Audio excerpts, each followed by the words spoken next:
আমার মার্কা ঢেকি মার্কা বাবা, তোমরা সবাই আমার গাইবান্ধার স্বাধীনতাপুর পলাশবাড়ি আসো না। হ্যাঁ, এটা হলো কথা। আল্লাহ একটু দর মানে আল্লাহ যদি আমার নিজেকে থাকে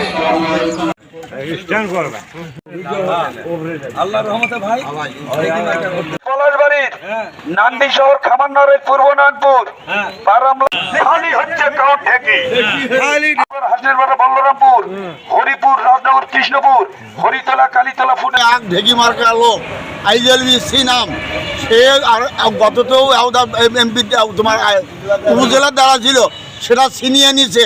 এবার সে দাঁড়াচ্ছে, তার অনেক ভোট, আল্লাহ রহম সে সংসদে যাবে। স্বতন্ত্র প্রার্থী আইজেল বিএসসি ঢেকি মার্কা নিয়ে দাঁড়াচ্ছে, নিজের ভাঙ্গা সাইকেল নিয়ে, তাই মাঠে বেড়াচ্ছে, তার কোনো কর্মী নাই।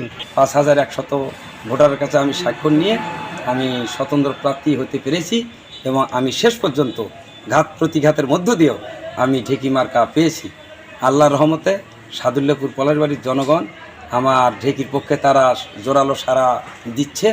আল্লাহর রহমতে আমি যদি সংসদে যেতে পারি তাহলে অবশ্যই দলমত নির্বিশেষে সবাইকে সাথে নিয়ে পরামর্শ করে আগামী 5টি বছর আমি সাদুল্লাপুর পলাশবাড়ির জনগণের ভাগ্য উন্নয়নের কাজ করে যেতে দৃঢ় অঙ্গীকারবদ্ধ। স্বতন্ত্র এমপি প্রার্থী গাইবান্ধা 3 সাদুল্লাপুর পলাশবাড়ি। আমি এর আগেও বিগত নির্বাচন করেছি, উপজেলা নির্বাচন করেছি, সংসদ নির্বাচন করেছি, কিন্তু মানুষের মধ্যে যে একটা আগ্রহ উদ্দীপনা এবং এই নির্বাচনের কেন্দ্র করে তাদের মধ্যে একটা ব্যথা বেদনাও রয়েছে, যার কারণে আমি নির্বাচন থেকে হাল ছাড়তে পারি না।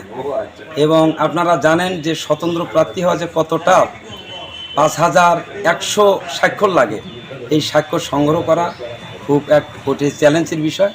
তারপরও ইনশাল্লাহ আমি হাল ছাড়িনি।